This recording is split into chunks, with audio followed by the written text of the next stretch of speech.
20 polling stations पर क्या इंतखाबात होंगे या कुली तौर पर होंगे या मुस्तरद कर दिए जाएंगे? अब तक की जो शवाहिद लगते हैं उसके मुताबिक तो 14 पोलिंग स्टेशंस हैं और मार्जिन भी थोड़ा सा ही है। देखिए, मेरे पास जो इतला है 14 पोलिंग स्टेशन पर या 23 पोलिंग स्टेशन जो है इन्हीं पर दोबारा पोलिंग होगी। मेरे पास जो इतलात हैं जो कानून, मैं आपको आज ना हम अपने प्रोग्राम में एक और चीज़ ब्रेक, देखिए हमने कल कुछ चीज़ें ब्रेक की थी यासर, और उसी वो सी चीज़ मैं आपको एक तो बताता चलूँ। अब मुस्लिम लीग नून क्यों बागी है? मुस्लिम लीग नून क्यों बागी है? वो इसलिए कि आप ये देखिए कि मार्जिन बहुत कम है, अगर उधर दोबारा भी हो जाता है तो फिर कुछ फायदा नहीं। मुस्लिम लीग नून जब इलेक्शन शुरू हुआ तो मुस्लिम लीग नून जो जीत रही थी, जब तक इन हलकों का पोलिंग स्टेशन का रिजल्ट नहीं आया तो यासर वो 3 से 4 हज़ार के दरमियान मार्जिन था जिससे जीत रही। ये जो 23 पोलिंग स्टेशन है जिसका शोर मचा, ये 23 के 23 वो पोलिंग स्टेशन है जिसमें मुतनाज़ा polling station number 2, 3, 6, 7, 8, 9, 11, 22, 23, polling station number 24, 26, 45, 47, 49, 5, 51, 90, 91, 92, 140 ये है। अब इन मुतनाज़ा पोलिंग स्टेशन कुल वोटर की तादाद है 28,942। अब सियालकोट में यहाँ पे अगर आप देखें तो इनमें से अगर आप सारा कुछ चेक करते हैं तो ये वो इलाके हैं कि जहाँ पर तहरीक इंसाफ के उम्मीदवार के, ये देहाती इलाके हैं जहाँ पर तहरीक इंसाफ के उम्मीदवार जो थे उनका सबसे ज़्यादा जोर इन इलाकों में था। यानी माजी के जो इलेक्शन इन्होंने लड़ा उसमें भी इनकी लीड इन्हीं इलाकों से थी। और मजे वाली बात यह है कि जब इन्होंने इनके लोगों ने शोर डाला कि जनाब इन इलाकों में जिस वक्त रात 3 बजे एप्लीकेशन दी जाती है कि इन पोलिंग स्टेशनों पे अगर रिजल्ट जो है हमें नहीं मंजूर, याद है 3 बज के कुछ मिनट पे दी, 3 बज के कुछ मिनट पे ये दी जाती है, 3 बज के कोई उससे फौरी बाद इनके पास रिजल्ट, इनके जो अपने एजेंट थे। अब सोचने वाली बात है, मान लिया वहां पे पोलिंग एजेंट जो इनके अपने थे वो तो मौजूद थे ना, उनके पास तो एक रिजल्ट था ना, फॉर्म 45 है, मैच किए उन्होंने, उसमें भी 1000 का फर्क है। जब उनके पास इनके पास वो फार्म पहुंचते हैं तो 45 पहुंचने के बाद जब ये आपस में जमा तफरीक करते हैं तो इन्हें नजर आता है कि ये सारी जीत सारा निकाल के तो फिर वो जीत रहे हैं। इनके अंदाजे मुताबिक फिर भी पीटीआई का उम्मीदवार वहां से 2 से 3,000 के मार्जिन से जीत रहा है। अभी मुकम्मल इनके पास नहीं आया होता।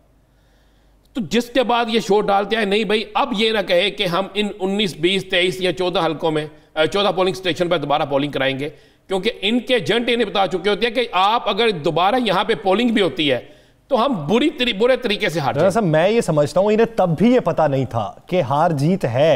बयान सुबह का अगर आप देखें तो एहसन इकबाल साहब का सुबह का बयान है जो वो कहते हैं कि 20 पोलिंग स्टेशन पे दोबारा होनी चाहिए, ये तो दोपहर को जाके इन्होंने बयान नहीं, मेरे पास जो सदका मैं आपको बताता हूं कि जो इनकी एक मीटिंग होती है ना, मीटिंग जहां पे होती है उस डेरे पे जब ये रिजल्ट इकट्ठा करते हैं, सब देखते हैं तो उस रिजल्ट पे नजर आ जाता है। तो उसके बाद ये अब चूंकि सारे लीडर थे, अब इन्होंने कहा सियासी प्रेशर बनाए, कोई ना कोई ऐसी चीज करे। जब इनका कोई चीज काम नहीं चल सका तो इन्होंने एहसन इकबाल अपनी बोली बोलना शुरू हो गया। देखें, एहसन इकबाल 20 पे आता है, मोहतरमा जो है सईदा साहबा जो नूनी के उम्मीदवार है वो 23 पे आती हैं, और उसके बाद इन्हीं के एक लीडर जो है वो 16 पोलिंग स्टेशनों पे आ जाते हैं। अब किसी एक की तानवान जो है आपस में नहीं मिलती। मेरे पास जो मुसद्दका इतला है, जब ये आपस में वो फार्म 45 चेक करते हैं, आपस में गिनती करते हैं, गिनती के बाद इन्हें नजर आता है कि ये सारे अगर हम अपने रिजल्ट भी देते हैं जो इनके पोलिंग एजेंट्स के रिजल्ट हैं तो उसके बाद भी ये हार जाते हैं। हाँ जी, उसके बाद 1200 का फर्क है, 1200 उसके बाद ये शोर मच जाता है। अब इनके 3 पोलिंग एजेंट ऐसे होते हैं, मैं अब आपको बता दूं, 3 पोलिंग एजेंट इनके ऐसे हैं जो मैं उन स्कूल्स का नाम भी बता देता हूं, हम अपने प्रोग्राम में इसे ब्रेक कर देते हैं।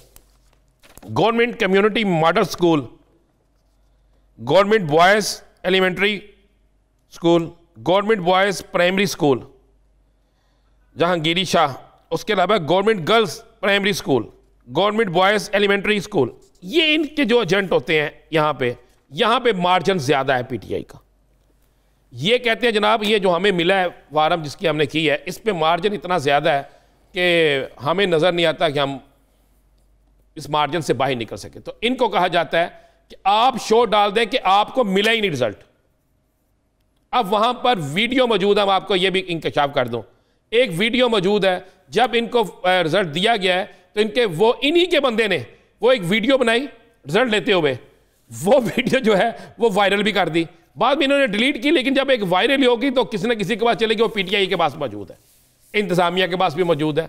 अच्छा, मजे वाली बात है, आपको पता है ना वहां पे कैमरे भी लगे हुए हैं, जी जी। अब ये रिजल्ट लेके जब बाहर निकले हैं तो इन्होंने इस तरह रिजल्ट लेकर निकले हैं, निकलते हुए हर सब चीज मौजूद। अब इन जिन स्कूलों के मैंने नाम लिए, इन स्कूलों के जो इनके पोलिंग एजेंट है वो कहते हैं हमें तो फॉर्म 45 मिला ही नहीं।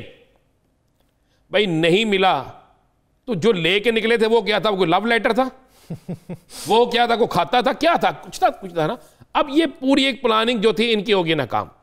अब ये हर सूरत में चाहते हैं कि इलेक्शन हो तो पूरा हो, नहीं तो नहीं होगा। अब इनकी प्लानिंग ये है कि ये पीडीएम के प्लेटफॉर्म से अब ये शोर डालेंगे, मुस्लिम लीग नून के हाले नहीं, पीडीएम के प्लेटफॉर्म से ये शोर डालेंगे।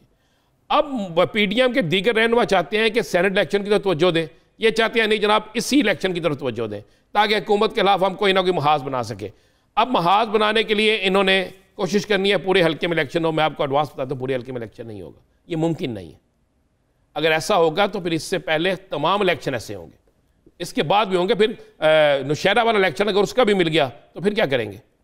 बाकी जगहों पे मिल गया फिर क्या करेंगे? और ये पहली मिसाल होगी कि इतनी जल्दी कोई फैसला होगा। यस सर जी, इतनी जल्दी फैसला कभी हुआ नहीं।